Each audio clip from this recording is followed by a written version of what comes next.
Trail Guide, 6th edition. Chapter 5 is the bones, bony landmarks, and muscles of the head, neck, and face. This is not a huge chapter, but that doesn't mean that there's any less information in it. As always, the very first page, 226, gives an overview of all the areas that you ought to be able to identify by the time we get done. You will notice that there are some of these that you've already had. You've definitely already had trapezius in this chapter, in the previous chapter. But on the bottom of 226 is some important information, which is important not only for your documentation, but also for identifying where muscles are located. So the two terms are anterior and posterior triangle. You've already had anterior and posterior, so I know you know what those are. So it's just the definition of the triangle that is created in those areas. So the anterior triangle is the sternocleidomastoid, which we're going to talk about in this chapter, but you probably are more familiar with that muscle. The base of the mandible, which is, this is our down here, and then our trachea. So the anterior triangle. Posterior triangle is again the sternocleidomastoid, so we have easy to identify that. Trapezius, and then our clavicle. Two terms that are going to be more common in your documentation, or if someone has a particular type of procedure or surgery, they might in the surgery report or something from the doctor or some sort of report, they might say that they access something through the posterior triangle or the anterior triangle, so it is important for you to know that. That is also how you would define if you needed to avoid an area on a person's neck for a particular reason. You would say the anterior triangle is what was avoided due to whatever, or posterior triangle. So we're going to start with the bones.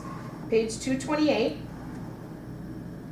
So at the top, we have that the skull is 22 bones, 8 on the cranium and 14 on the facial region. So the cranium being the top part, or the face, is our definitions here. Here you have the 14 facial bones, the 8 cranial bones, so that helps you also. But the articulations, which is another name for joint, don't forget all that stuff from chapter 1, they are different joints in our skull or cranium than the joints on the rest of our body, or our appendages, our arms and our legs. The joints of the arms and legs have synovial fluid and they are more mobile. The cranial bones are a fibrous joint, which means they fit tighter together. Again, I have here, you can go back to page 34 in chapter 1 and make sure you remember all those different types of joints, whether they're synovial or, in this case, they're talking about fibrous, but remembering those terms. Individually, we're going to look at each one of these bones. We'll go page by page and do that, but this might help you down here on the bottom. I have the cranial mohawk, occiput, parietal, and frontal bones. That might also help with determining where all these bones are located. So in total, make sure you know that there is those 22 bones, 14 on the face, 8 on the skull or the cranium. The view on the top of page 229, I'm not going to give you this on the chapter test, but this might help, especially like here's the parietal. So it's a little easier to see that it's more on the side, or this is a frontal bone. And again, we're going to talk about all these, but this view might help after we go through each one of these bones and the little bony landmarks that go along with it. So we're going to start with page 231 and just talking about what is located within that we've actually already had in previous chapters. So we have the external occipital protuberance. So this is the bump of knowledge. That's that small superficial point on the back of the head in the very center We've talked about the trough that's right below it. This is where trapezius originates, so way back in the beginning we had this, but also for the ligamentum nuchae, which was just in our previous chapter. So they're just defining where that bump is because it's technically on the skull. The other is the superior nuchal line. So this is the line that goes side to side from that bump. And we have an inferior nuchal line, so it's the bottom part, or the superior nuchal line, which is the top part. It is important to know this. The superior nuchal line is the attachment site for several muscles. So it is the difference between the skull and the neck, that nuchal line, which again is going from the side of that external occipital protuberance. If we turn the page, way easier and perhaps, I think, way easier. So the top of page 232. So here's that bump of knowledge, external occipital protuberance, the superior nuchal line, so it's the top, the bottom of it would be the inferior nuchal line. So this is like the shoreline between our skull and our neck. So that dry land there. We typically are putting our fingers right in this position when we are working with the back of someone's neck, so in that supine position. So from there, we're going to go to the bottom of page 232 to talk about the two bones that are on the side. So for this one, the parietal bones, if you put your fingers at the very top of your skull, lay your hands down on the side of your head, there's your parietal bones. One on the right, one on the left. So it is part of that mohawk, but a little easier to think of it that way, I think. So they're the side. Put your fingers on the sagittal suture, and then you feel them there. The next three bones are pictured on the top of 233, but we're going to see some other views that are going to help with this. But the first one is the temporal bone. So we know we have our ear in this area, but the temporal bone is bigger and higher up than just our ear. So it goes up into the side. Within that temporal bone, we have the mastoid process, which is the bony landmark right behind your ear lobe. So a superficial bump directly behind your ear lobe, our mastoid process. Then we have the superficial zygomatic arch. So this is our cheekbone. Okay, so a little easier. It has a top and a bottom within that zygomatic arch. And then the styloid process is also behind our earlobe. But when you look at this area, notice it's the difference between the very back and then a little farther forward. So mastoid process is further back, and then the styloid process is a little further towards the front or the posterior edge of our mandible, which is our jaw. So within the temporal bone, we have these three important parts. At the very bottom of 233, make sure you highlight this. This will be important for you to remember that styloid process, so the spot that's a little more in front of the mastoid process or more towards your jaw or mandible, has the facial nerve, so it can be a tender area. We want to proceed with caution. So that is our temporal bone. So we've had parietal and temporal.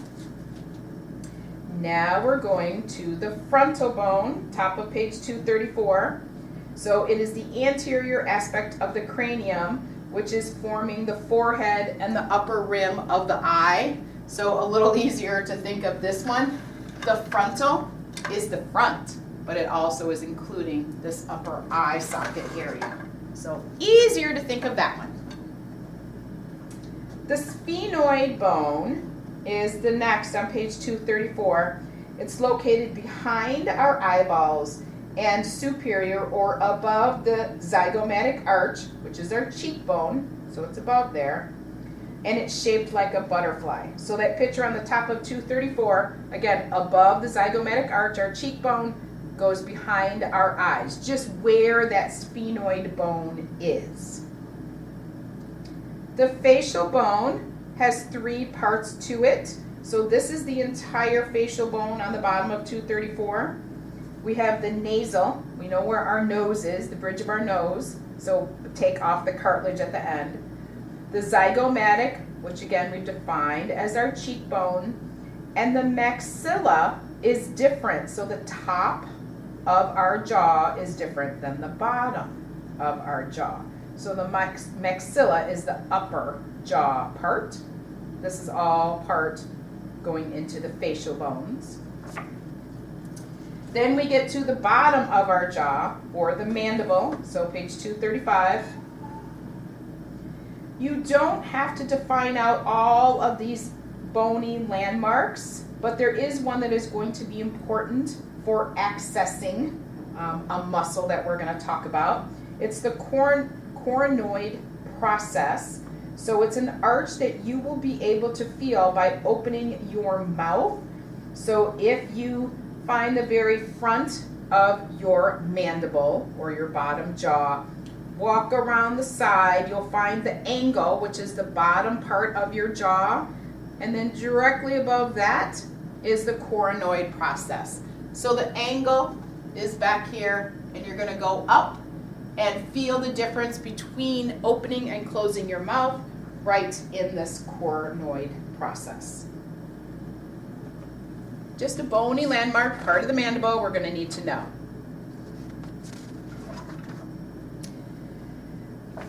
Back to the front page.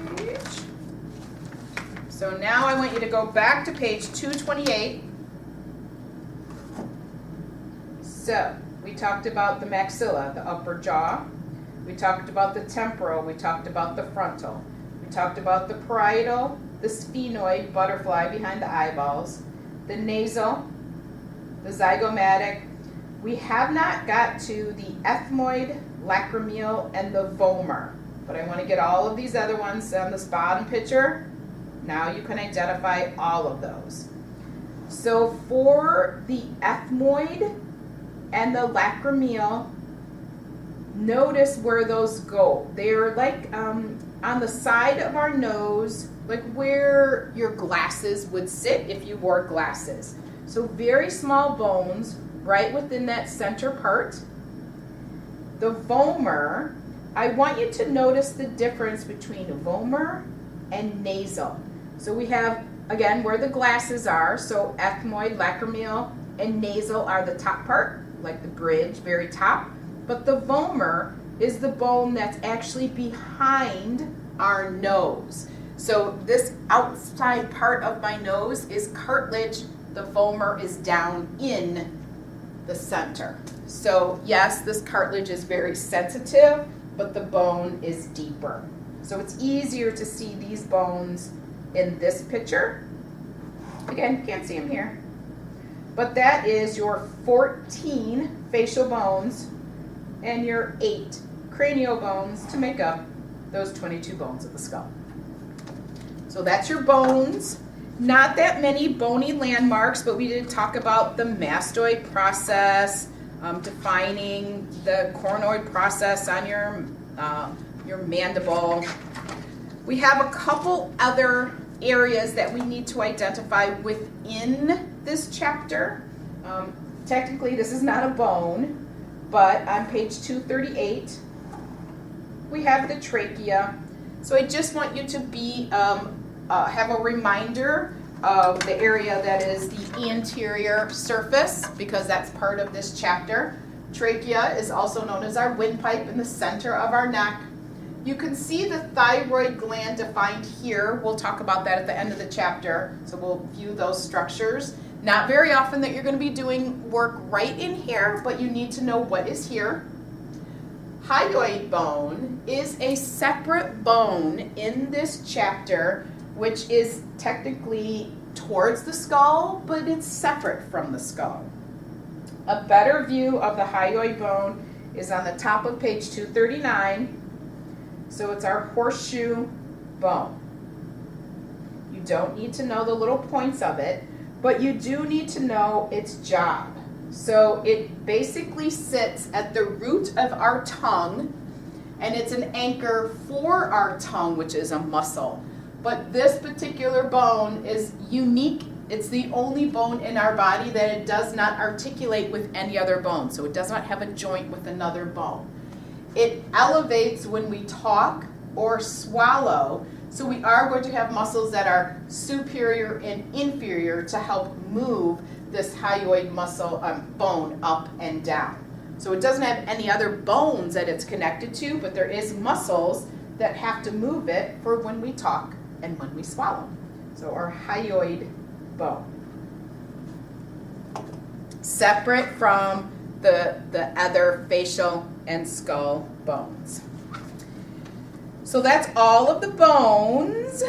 Now we're going to go to the other structures that are part of the head, neck, and face, because again, those are important. They lay right on top of the bones.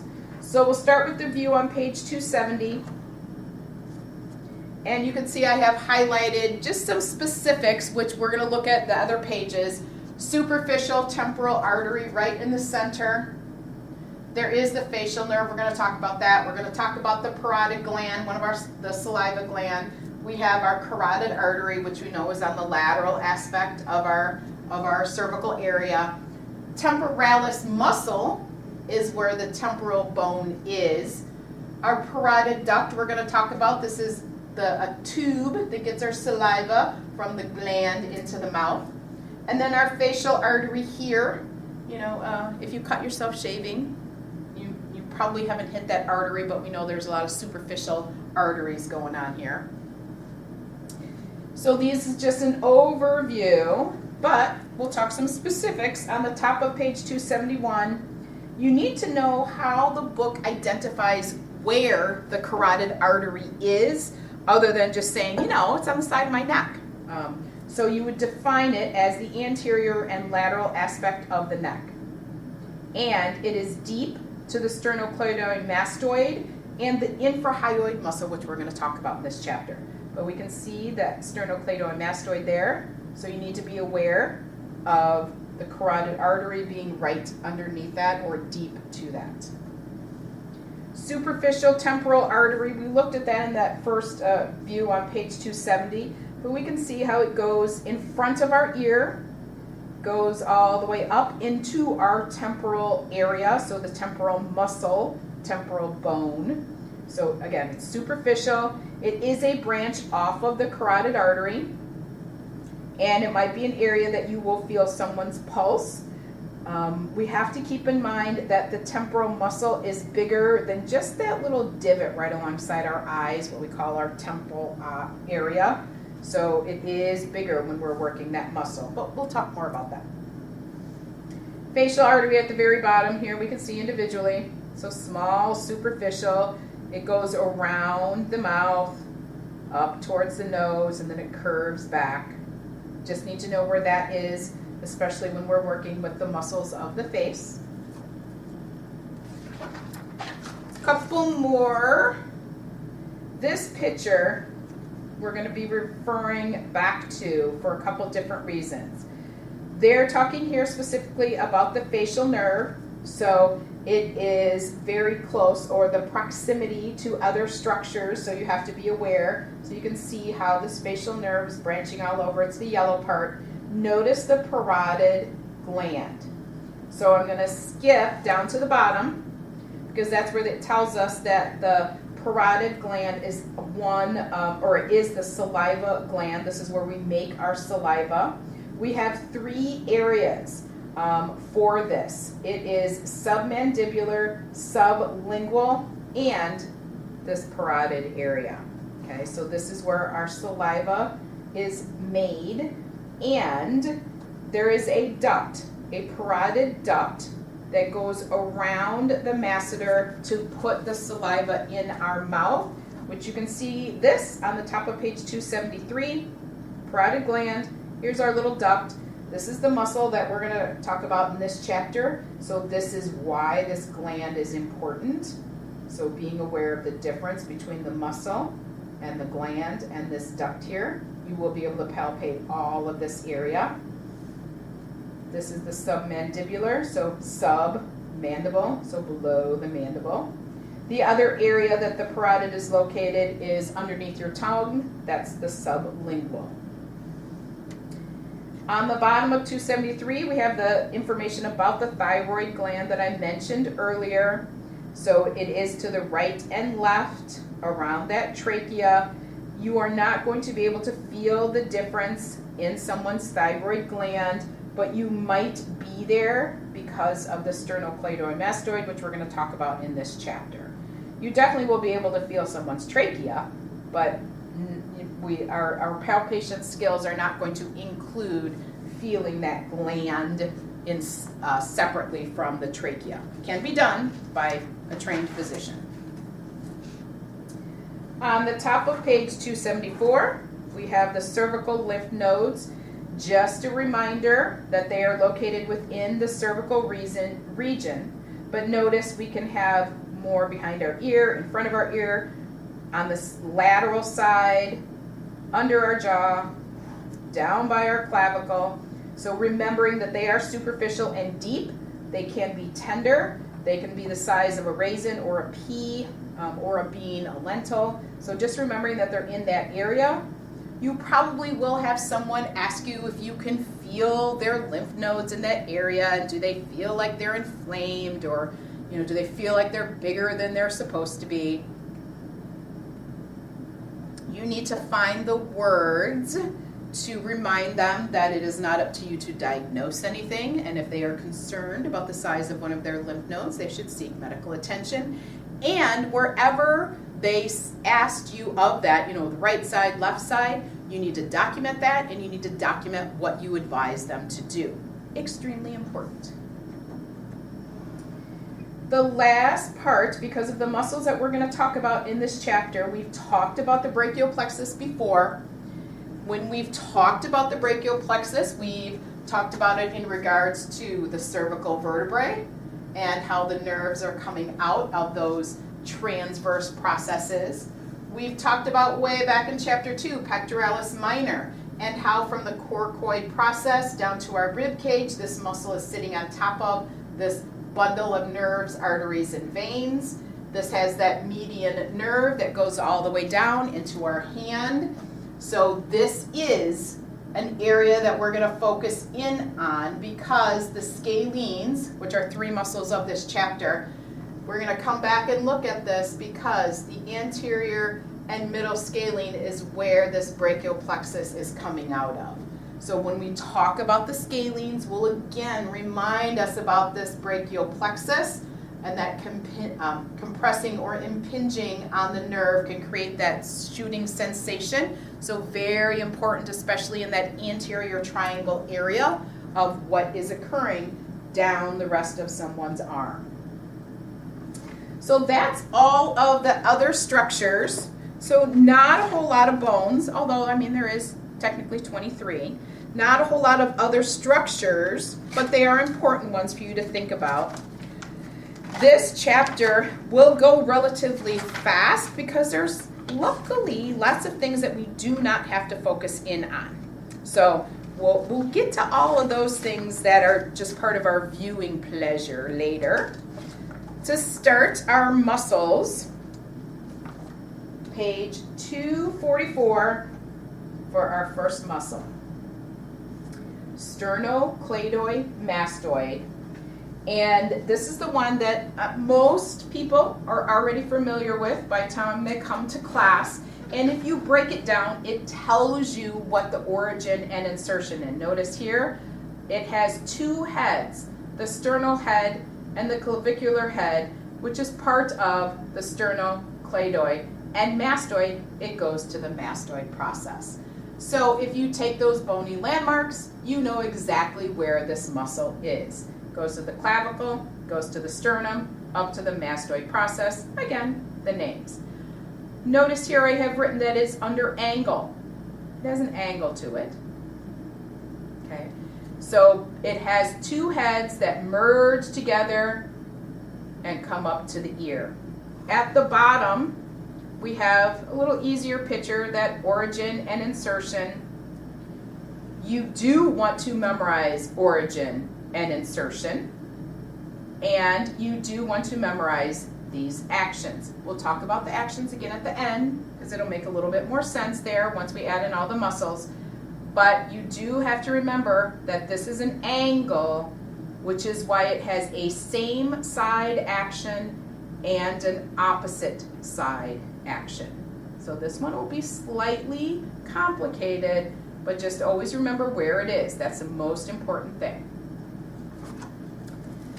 The other pictures that are on 245 showing sternocleidomastoid, just showing that area. Remember, this is a border for our anterior triangle. And then down here, it is probably a common technique to do this little grasping or pinching. Not my favorite. There's a much better way to work with that muscle. But we do want to keep in mind that deep to the sternocleidomastoid is that carotid artery. So if you do feel the strong pulse right below wherever you're palpating, just move your fingers somewhere, change what you're doing, and that will help. So that is sternocleidomastoid. The next three, extremely important, and we will absolutely focus in on this one, or these three, a lot in our hands-on time, because these are super important. So for the terms, we have anterior, middle, and posterior, which, yay, they tell us where they're located, so that's even easier. Notice here, during normal inhalation, the scalenes perform the vital task of elevating the upper ribs. So we only use these when we breathe. Yay! And they are attached to rib 1 and rib 2, so the very top, those upper ribs. When we look at just the anterior scalene, it is partially beneath the sternocleidomastoid, which we just talked about. The middle scalene, so the middle one, it's a little bit bigger and it is a little bit more lateral, so we'll be able to feel this one a little easier. Usually we find this one and then know that anterior is towards the front. Then we have the back one.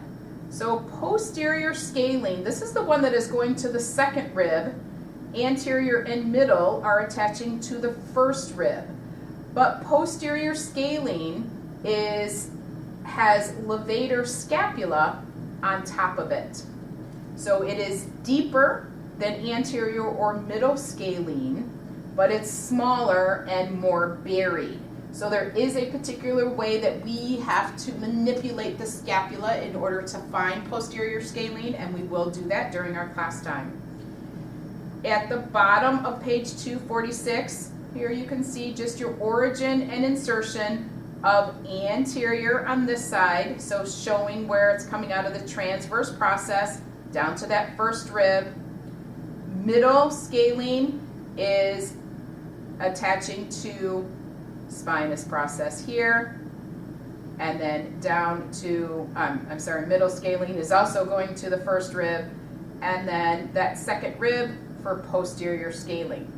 When we look at a whole, and we'll look at the next page because it will help that also, but we're going from cervical vertebrae number 2 all the way down to cervical vertebrae number 7. So the scalenes are hitting all, except for C1, which is up in our skull. So the scalenes are extremely important for our neck movement, but also for breathing because of where their insertion is.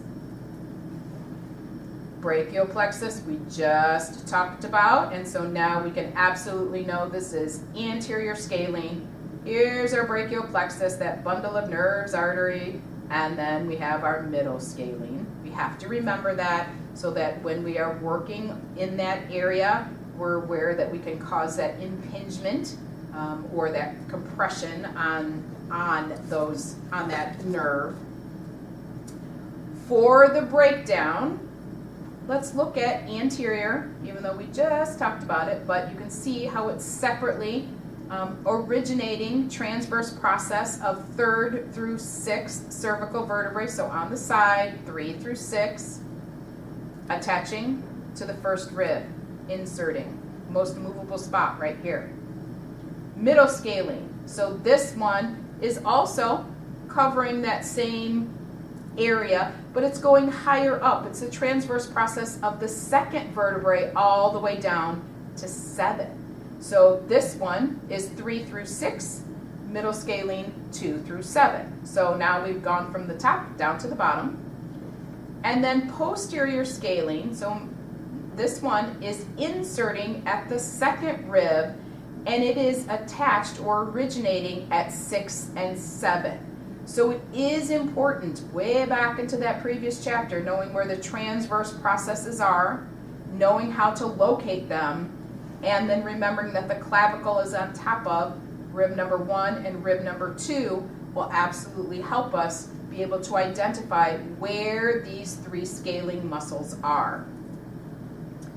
As far as all of the scalenes doing actions, look, they do the same thing as sternocleidomastoid, so yay, that's great for when we talk about the actions, because these are in the anterior triangle, which is part of where that SCM is identifying, and SCM and scalenes are doing the same actions. So lovely that it works that way, but you do need to notice that we have a unilateral and bilateral.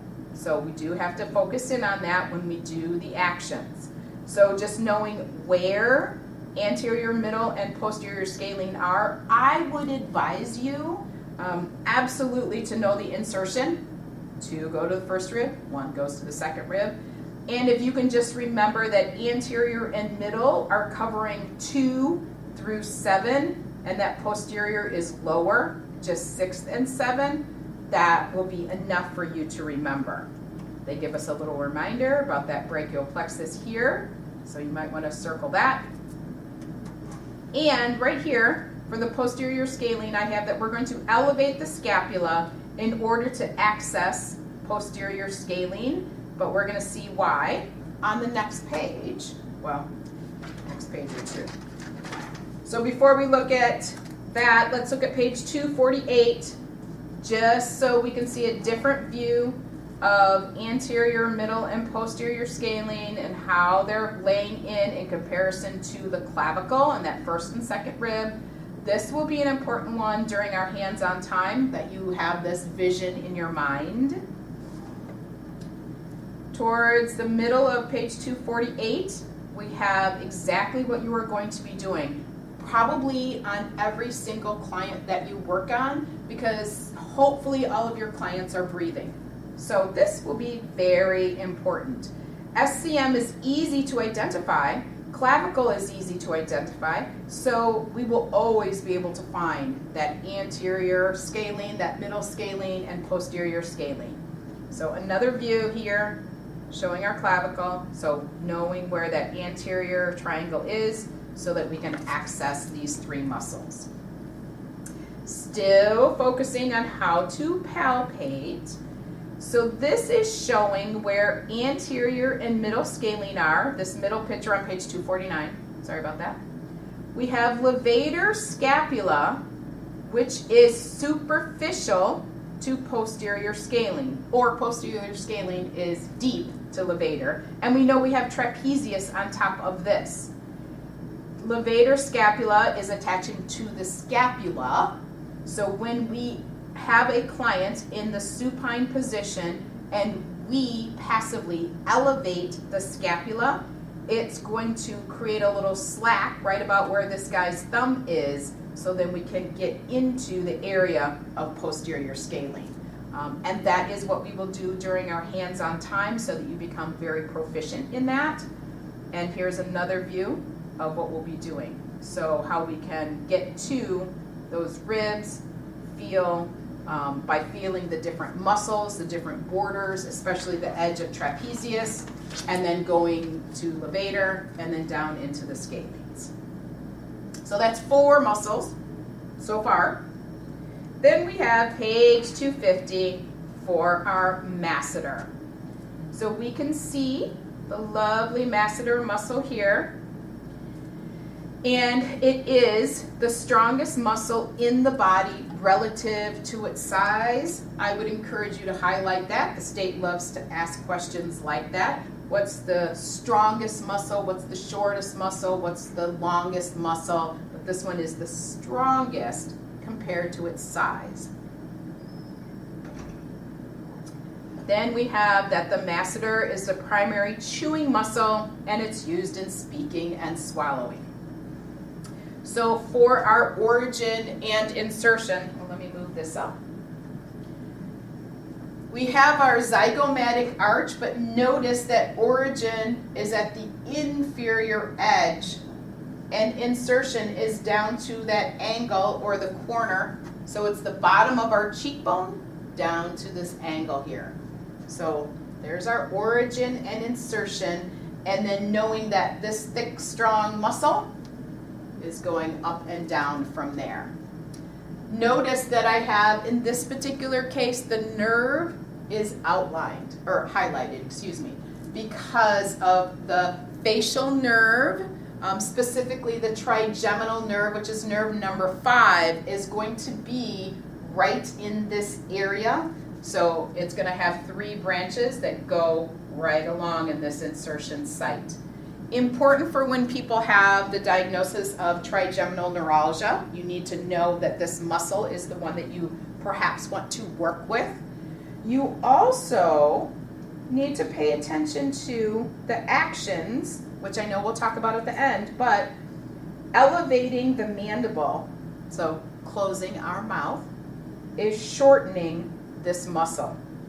So when we close our mouth, this muscle is short, which then think of how that can potentially affect that trigeminal nerve. So this one is very important in that diagnosis of trigeminal neuralgia. On the top of page 251, just other views of how masseter lays. You will be able to feel it by doing this, right? But really, if you just go to the bony landmarks, you know it's sandwiched between that. So again, this is like that shortening effect, and then we think of that nerve that is deep to this muscle. On the bottom of 251, we have temporalis muscle, which is taking up the entire temporal bone. So it attaches to the frontal, temporal, and parietal bones. Parietal, frontal, and temporal is underneath this. Its fibers converge. They come together on that coronoid process. This is the one that I talked about, that when you find the angle and you go straight up from it, but this is the one that you have to find by opening and closing your mouth, that's where this is located. So this will be an area, this is the insertion, so this will be important when we focus in on this entire muscle. This is also the muscle that I said is not just in our little temporal where we like to play with our temples here. This is way bigger. It's above our ear, right? So we have to remember this entire muscle, but this is origin, insertion. So this is going to make more difference on this muscle. Cross fibering, easy thought, easy to do. We can do it without messing up people's hair as well. So as long as we know where it is located. Do notice at the bottom that this also has an effect on that nerve number 5, trigeminal nerve. And I also have written here on the bottom that protraction lengthens it. We'll talk more about the actions here shortly, but this also is elevating our mandible, shutting my mouth, and it is going to retract the mandible. So back in chapter 1, we have that we can protrude our mandible or push it forward, or we can retract or pull it back. This muscle is retracting, so it closes our mandible and it pulls it back.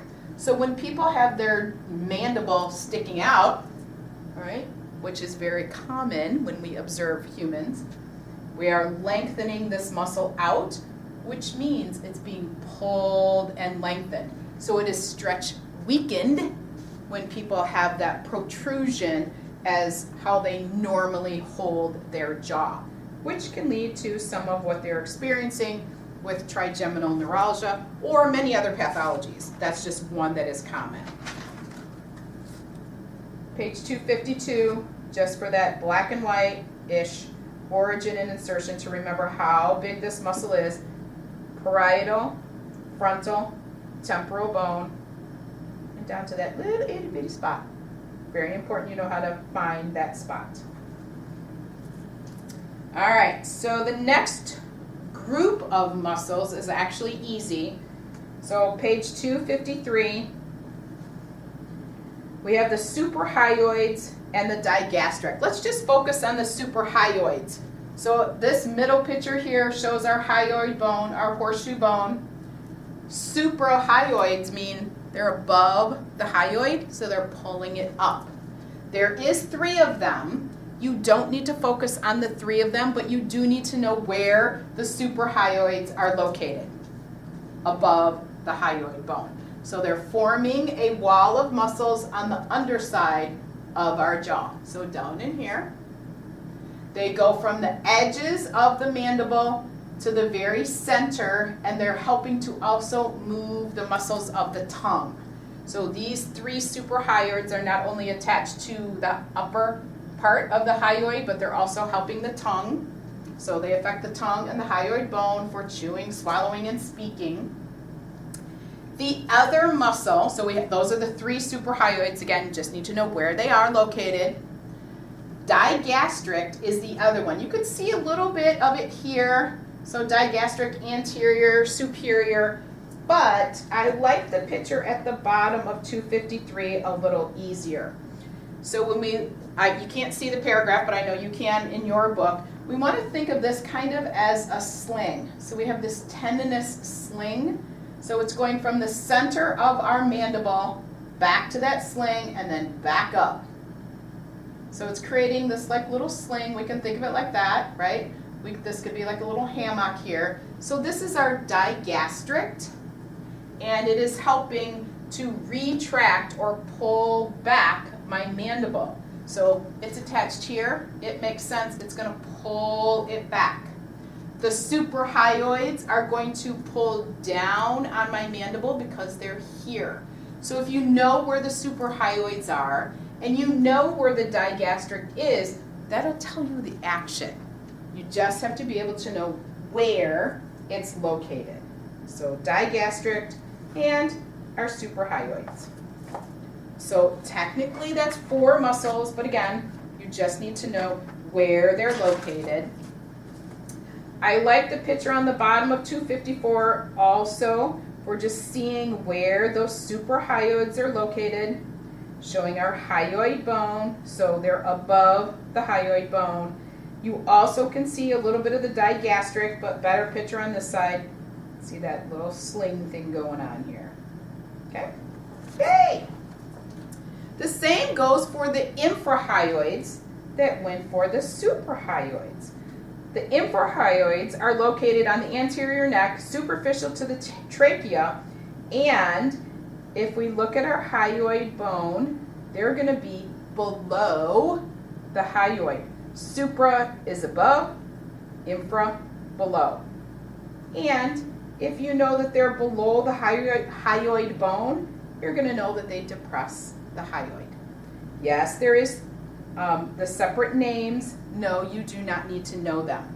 So what you need to know, suprahyoids are above the hyoid bone in the underside of our jaw. Infrahyoids are below, so they're going to be depressing or pulling down that hyoid bone. Simple, as long as you take the terms apart. We're almost done. There's not a whole lot of muscles left. This next one is a little different when talking about muscles. It is page 257, or platysma.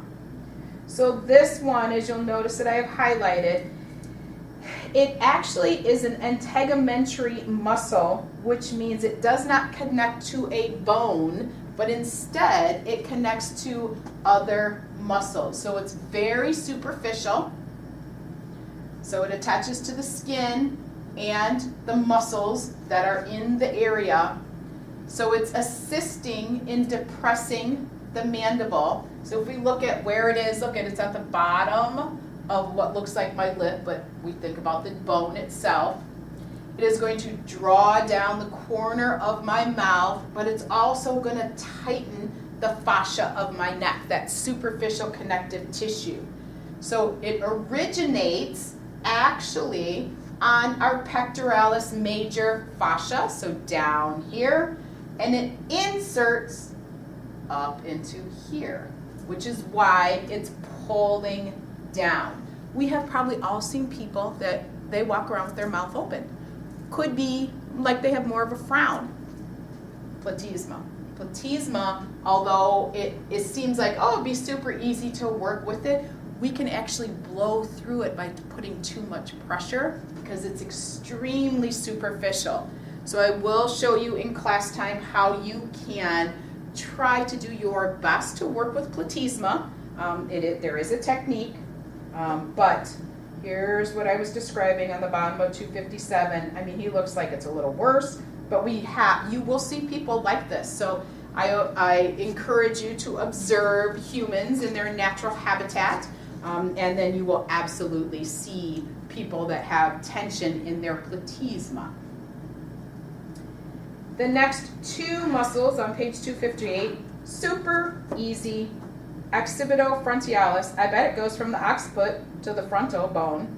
So it's going to raise my eyebrows or wrinkle my forehead. Super easy where this muscle is. Very superficial, right? But you don't even have to memorize anything about it. If you know where the occiput is and you know where the frontal bone is, you're done. We are down to the last couple muscles. Page 259 for the pterygoids. And we have medial and lateral pterygoids. So you do not need to memorize origin and insertion on these two muscles. You do need to know where they're located. So they are assisting the masseter and temporalis muscles when we move our mandible. The medial pterygoid helps to elevate the mandible, which is to pull it up or close my mouth.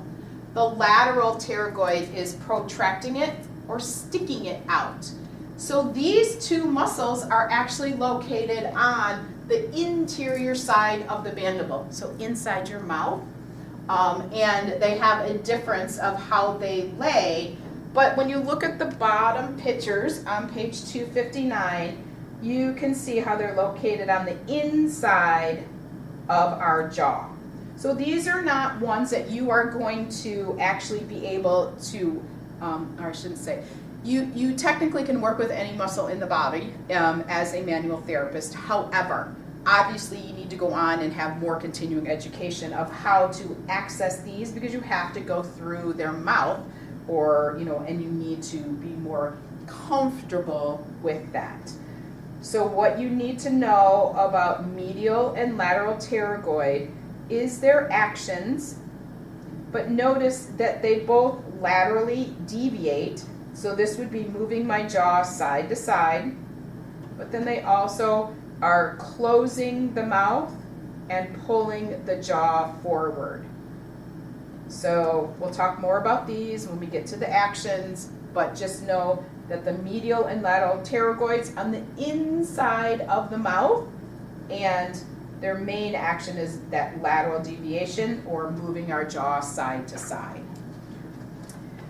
The last two are also ones, there are two of them that you are probably not going to ever actually palpate, and not that you won't with the pterygoids, but it takes more. These two would also require more continuing education.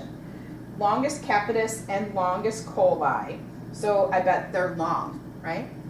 But they technically are going to our skull and down into our neck. So just look at the origin and insertion pictures on page 260. So you can see how they do go down to the thoracic area, but then they're going up higher into towards our skull. So they're tucked between the trachea and the cervical vertebrae. So if you look at the little box on the top of 260, you can see how we're talking way back on the anterior vertebrae here, which is where these are located. They attach to the anterior surface of the cervical vertebrae from the occiput and the atlas, so the very center and back of our skull. So they have actions to laterally flex, rotate, and flex the head and neck. And they're also trying to reduce that lordosis curvature of our cervical vertebrae, so the bending backwards of our neck. So these being so deep on the anterior portion, we're not going to be able to feel these differently on someone. We're not going to be able to tell them apart. Sure, it's easy on Mr. Skeleton here because we can reach right in, but this is where they're located. So way back on that anterior surface of the vertebrae. Going to be super hard to tell them apart, but you do need to know where they're located, longus capitis and longus coli, anterior surface of the vertebrae. You don't need to memorize origin and insertion, but we will talk about the actions. Know they have a unilateral or one side and a bilateral when they're both working.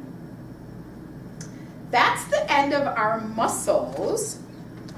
And so not a whole lot in comparison to some of the other chapters that we've had.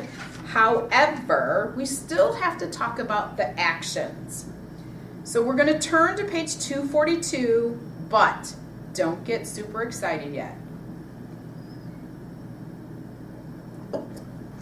We have a breakdown of how to go through this.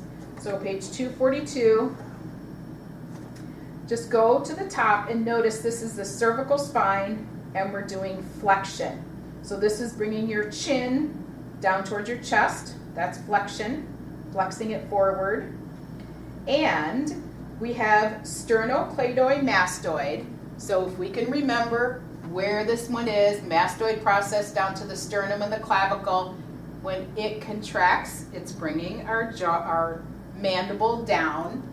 Anterior scalene is right here. So when we bring our chin forward, so it's this one, and then longus capitis and longus coli. So they're on the anterior vertebrae, so of course they're going to do this. So do flexion. So if you're like, okay, they're all right here, that will help you. The opposite action is extension, but look, none from this chapter.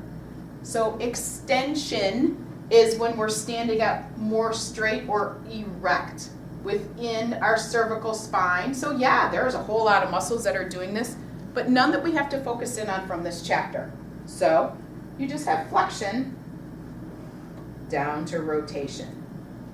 But this is rotation to the same side. So please focus in on that.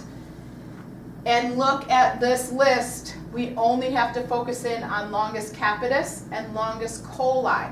So again, anterior vertebrae, and this is same side. So when I rotate my mandible to the right, my right longus capitis and longus coli are making it happen. Easy. The next movement is rotation to the opposite side. So this one you could think, oh man, this one's going to be a little harder, but notice sternocleidomastoid, anterior, middle, and posterior scalene are the ones that do it. So as long as you can remember that they're opposite side because of their angles, that might help you. So if you can picture SCM, scalenes are right underneath that. If I rotate my mandible to the left, yes, it's my right side that is making that happen. Opposite side makes it happen. This is also why I encourage you, when you have someone in the supine position or potentially sideline position, try not to rotate their head to gain access because of this opposite side and same side action. We don't want to engage the muscles that we're trying to decrease the tension in. Still focusing on the cervical spine, the top of page 243, notice the ones that I have the little marks by. So this is lateral flexion unilaterally or to the same side. SCM, scalenes because they do everything together, and then longus capitis and longus colli. So lateral flexion is ear towards your shoulder, and it's the same side. So if you take your right ear towards your right shoulder, right SCM, all 3 scalenes, and then those anterior vertebrae ones, longus capitis and longus colli.